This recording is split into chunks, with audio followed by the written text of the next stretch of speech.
What's up guys, and welcome back to the channel for another drone trip. And today it's the last one before Bali.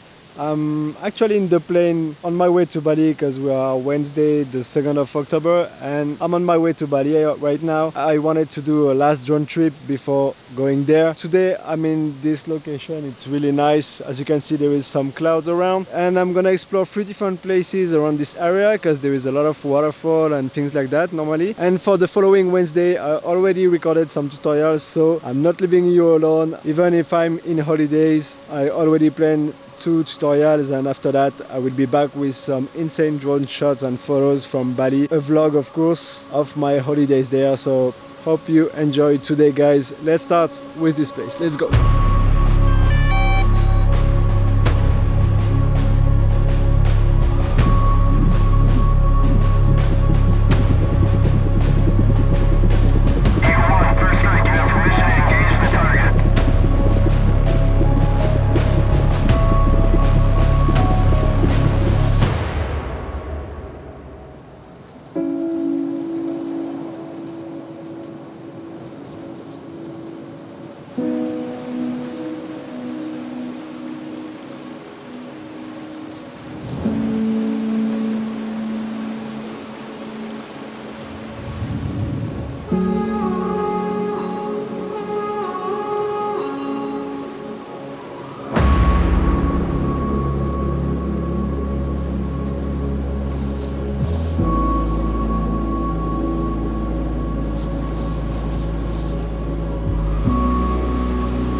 Okay guys, I'm done with this trip. It's just crazy here. There is a ton of waterfalls. Definitely want to come back here and hike to those waterfalls because it's just amazing. I hope you like this video guys, and I see you next week for another one. I pre-recorded it because I'm in Bali for 2 weeks. So next Wednesday and the following one is gonna be some tutorials. You will see about what, but yeah, I enjoyed this last drone trip and I can't wait to be back from Bali to show you my vlogs from there. And also, if you want to follow my adventures in Bali, you can follow me on Instagram because I'm gonna put a lot of stories from there, so don't forget that. Thank you all again guys for watching. Don't forget to subscribe, hit that bells, and I see you next week. Ciao.